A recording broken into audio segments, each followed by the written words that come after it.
Assalamualaikum warahmatullahi wabarakatuh.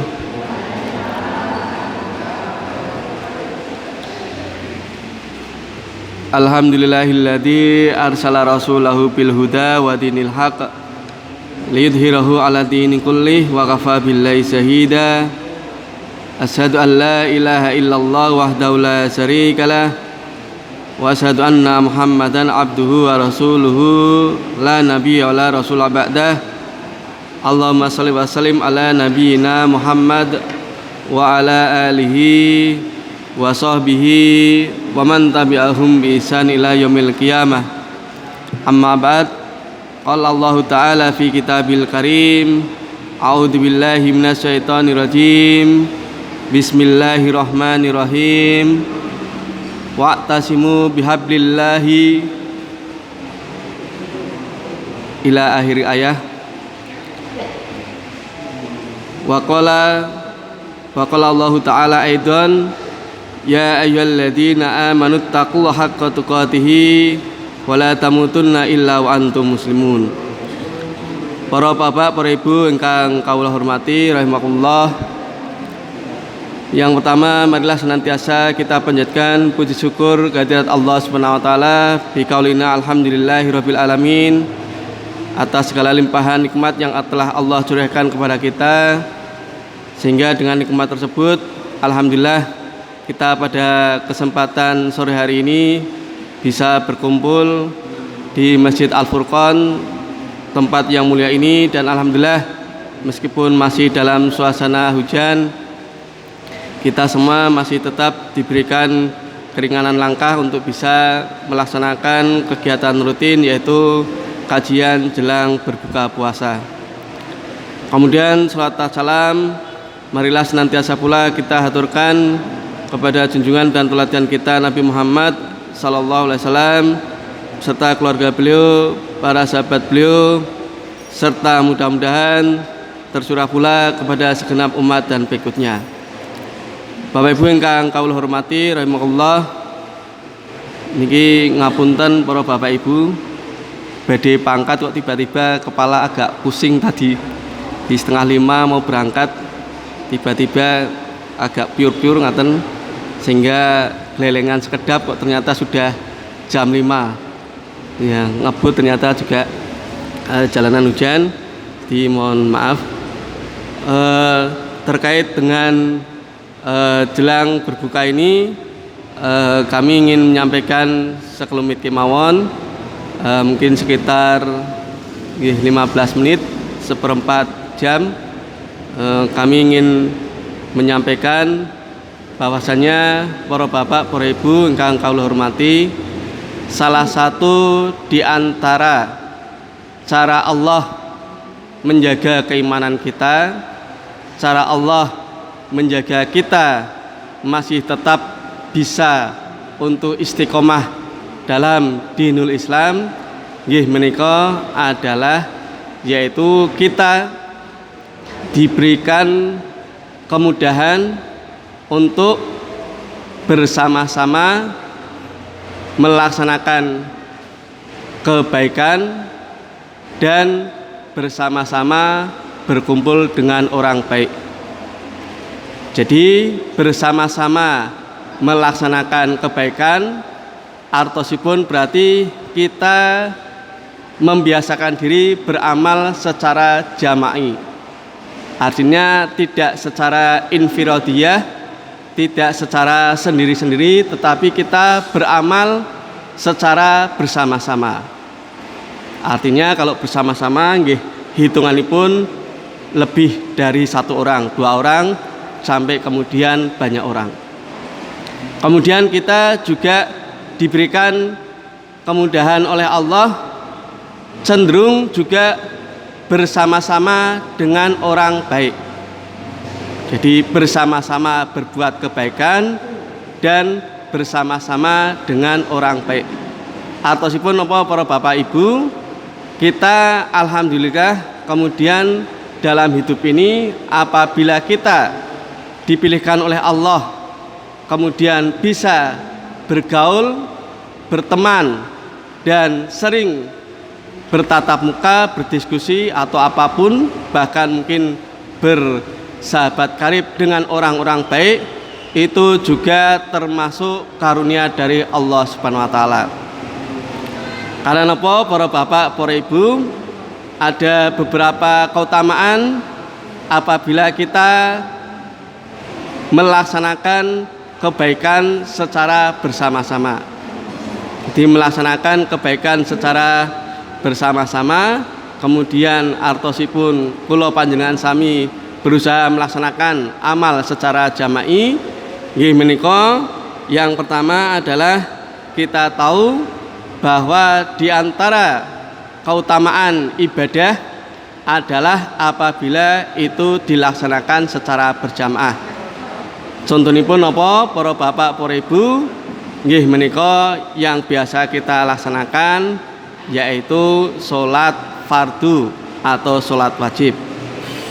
Kita tahu bahwa di antara keutamaan sholat fardu secara berjamaah, nggih menika Allah Subhanahu wa taala melipat gandakan pahala yang kita peroleh kebaikannya, nggih menika lebih dari orang yang sholat sendiri munfarid, nggih menika paling tidak sampai lipatan 20 derajat, 27 derajat bilangannya berbeda dengan orang yang sholat sendirian.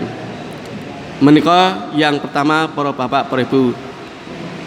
Kemudian yang kedua, nggih menika bahwa amal yang dilaksanakan secara bersama-sama, amal yang dilaksanakan secara berjamaah, menika manfaat yang ditimbulkan atau efek yang dihasilkan, tentu saja efek kebaikannya adalah lebih besar daripada apabila amal itu dilaksanakan secara sendiri. Contoh kata, para bapak, para ibu, kalau kita hari ini berbuka puasa, katakanlah, meskipun katakanlah nyuwun sewu, nggih, katakanlah satu orang itu mengeluarkan infak 20.000, 30.000 atau 50.000, tapi dikalikan jumlah orang yang banyak, maka itu akan menghasilkan dampak atau manfaat yang luar biasa. Contoh lagi dalam hal zakat, dalam hal infak, sedekah, kemudian dikelola dengan begitu baik secara bersama-sama, artinya zakat itu tidak hanya ditunaikan oleh orang, karena kebanyakan orang masih menunaikan zakat secara sendiri, kemudian diberikan, setelah itu selesai, maka dampaknya tentu saja berbeda dengan zakat yang dikelola secara bersama-sama, termanajemen, maka insya Allah bisa menghasilkan hal-hal yang lebih produktif. Kemudian yang terakhir, para bapak, para ibu, di antara manfaat juga kita bersama-sama berjamaah, yaitu bahwa berjamaah itu terkadang bisa menolong seseorang dalam rangka untuk mempertahankan atau menjaga motivasi beribadah. Para bapak, para ibu, katakanlah dinten menika kemawon pada sore hari ini, misalkan ibu-ibu kalau berangkat pengajian, ketika mau berangkat kadang saling menghampiri satu dengan yang lainnya, yang tadinya tidak akan berangkat bisa jadi kemudian termotivasi untuk berangkat. Karena napa? Dalam kaitan menika ada budaya atau ada sikap saling tawasobil haq, tawasobil sabr, yaitu saling mengingatkan dalam kebaikan dan juga saling mengingatkan dalam kebenaran, dalam kesabaran. Jadi tiga hal ini yang kemudian bisa menjadikan kita semakin mantap kalau melaksanakan sesuatu secara berjamaah. Jadi berjamaah itu lebih membuat kebaikan-kebaikan yang ditimbulkan menjadi besar. Dan ini adalah termasuk juga rahmat dari Allah Subhanahu wa taala. Tadi yang kami sampaikan di muqaddimah yang sempat berhenti dalam surat Ali Imran ayat 103, Allah Subhanahu wa taala berfirman, wa'tasimu bihablillahi jami'an wa la tafarraqu. Wa'tasimu bihablillahi jami'a, artosipun Allah memerintahkan kepada kita semua untuk wa'tasimu bihablillah, dan berpeganglah dengan erat kepada tali agama Allah jami'a, secara keseluruhan bersama-sama, wala tafarraqu, dan janganlah kalian saling berpecah belah. Wadhkuru nikmatallahi alaikum, dan ingatlah nikmat Allah atas kamu semua. Ini asbabun nuzulnya adalah ketika pada masa itu kaum di Madinah, yaitu suku Aus dan suku Khazraj, yang kemudian disebut sebagai kaum Ansor, saat sebelum kedatangan Islam itu saling bermusuhan, saling bertengkar, saling berperang. Maka kemudian Islam datang menyatukan hati-hati mereka. Wadhkuru nikmatallahi alaikum, dan ingatlah nikmat Allah atas kalian, idh kuntum a'daan, ketika kamu dulu saling a'da, bermusuhan. Kemudian Islam datang, Allah memberikan karunia, fa'allafa baina qulubikum, maka dipersatukanlah hati-hati kalian. Fa'asbahtum binikmatihi ikhwana, dan atas karunia Allah pula kemudian kamu saling bergaul dengan erat menjadi satu, seperti satu saudara. Jadi ternyata para bapak, para ibu, kita bisa bersama-sama yang mungkin bukan saudara tapi bisa saling bergaul dengan akrab, apalagi dalam hal kebaikan, itu termasuk adalah diantara nikmat dari Allah. Jadi kita bisa berteman dengan orang-orang baik, sesama akidahnya, sesama muslimnya, kemudian saling berbuat kebaikan bersama-sama, itu juga merupakan salah satu nikmat dari Allah. Jadi tidak hanya sisi materi, kemudian tidak, pertemanan itu juga merupakan salah satu karunia dari Allah. Oke. Jadi ini adalah satu hal pula yang patut kita syukuri. Maka bersama-sama berbuat baik dan berkumpul bersama dengan orang baik, itu adalah satu karunia juga yang datangnya dari Allah Subhanahu wa taala. Para bapak, para ibu ingkang kawula hormati rahimakumullah.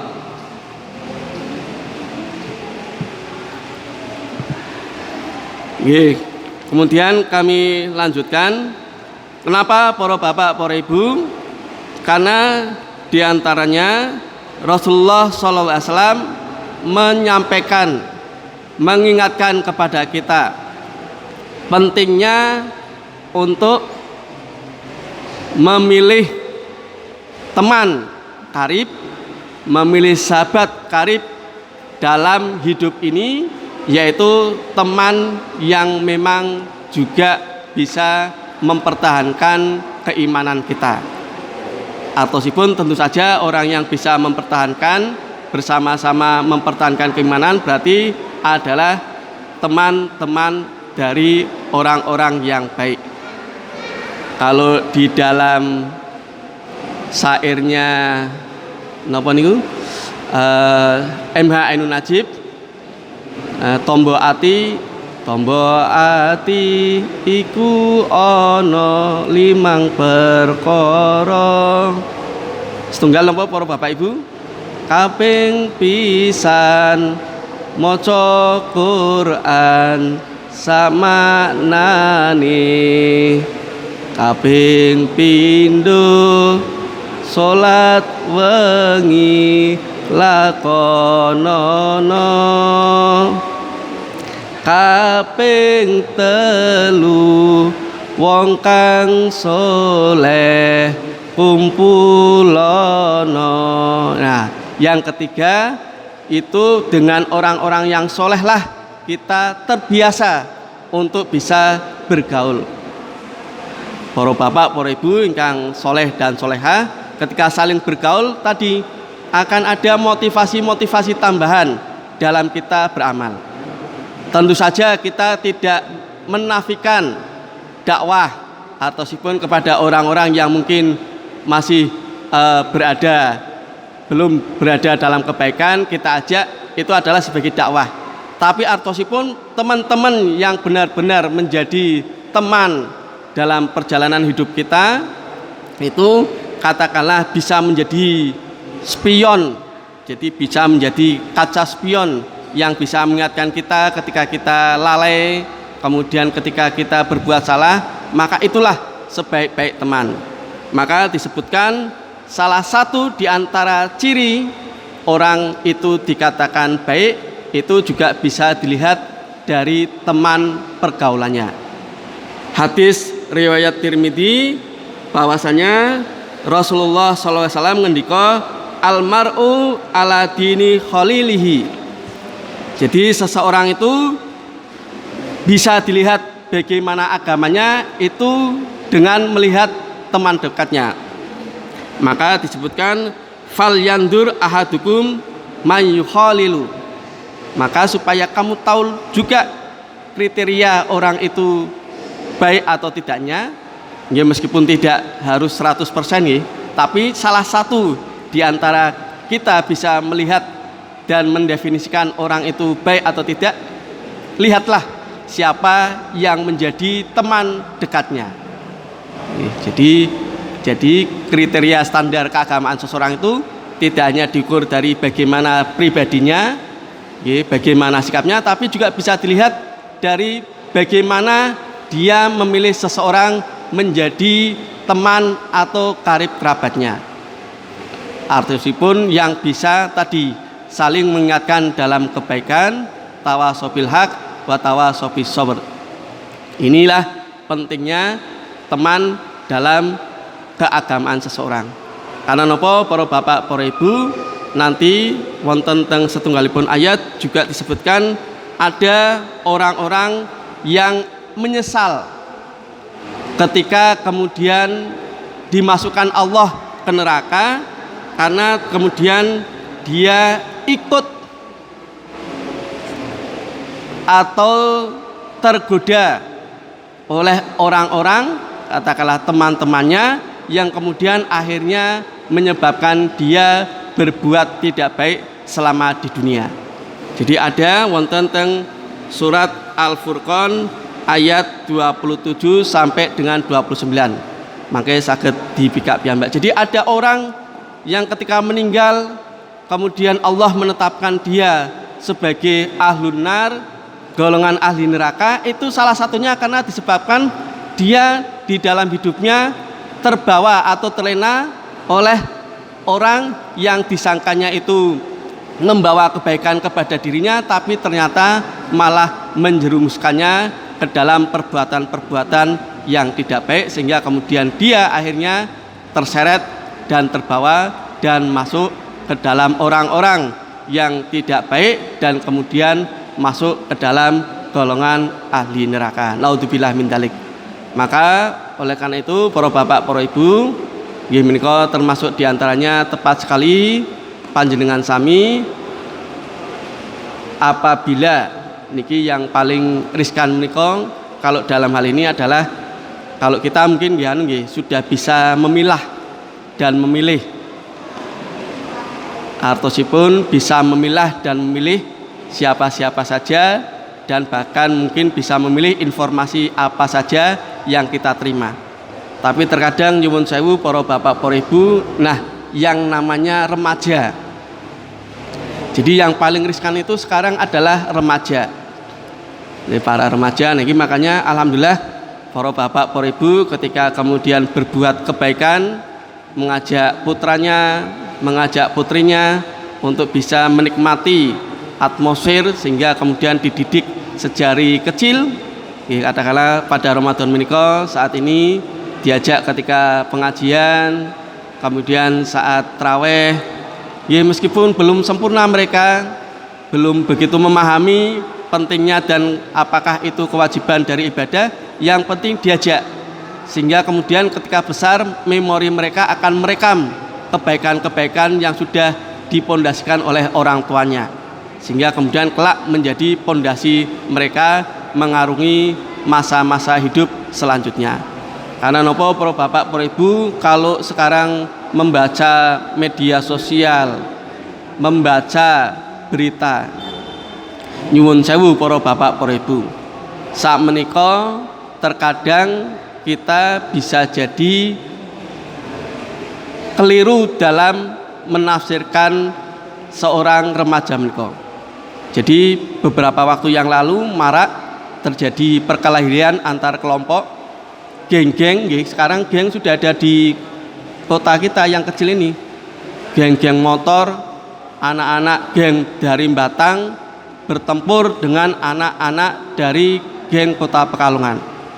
Yang sering kemudian terjadi itu yang dijadikan tempat untuk bertempur itu di daerah Man Batang itu. Jadi jalan Man Batang ke sana itu sering dijadikan lokasi yang ditetapkan untuk berkelahi. Hanya karena terkadang mereka ingin menunjukkan keeksisannya. Ya, naudzubillah min dzalik, sampai kemudian terkadang muncul korban jiwa, timbul korban jiwa. Mereka berteman lewat media sosial, kemudian ingin menunjukkan jati dirinya, saling berkelompok. Kemudian yang terjadi adalah menjadi tren tawuran, kemudian hal-hal yang memicu tindak kekerasan itu seakan-akan menjadi kebanggaan mereka, menjadi tren. Ini kan naudzubillah min dzalik. Ini kan artinya apa? Teman ternyata pengaruhnya begitu luar biasa besar. Jadi teman pengaruhnya luar biasa besar. Bisa jadi anak itu tadinya tidak tahu, dan bahkan terkadang yang sering adalah anak-anak yang menjadi adalah anak yang tidak tahu menahu. Karena saking tolerannya terhadap kelompok, saking inginnya bersama-sama disebut sebagai anggota kelompok itu, maka kemudian dia terjebak dan terbawa oleh sikap kelompok tersebut yang kemudian bisa katakanlah menjurus kepada kekerasan, yang kemudian kekerasan itu tanpa difikirkan bisa menimbulkan korban jiwa.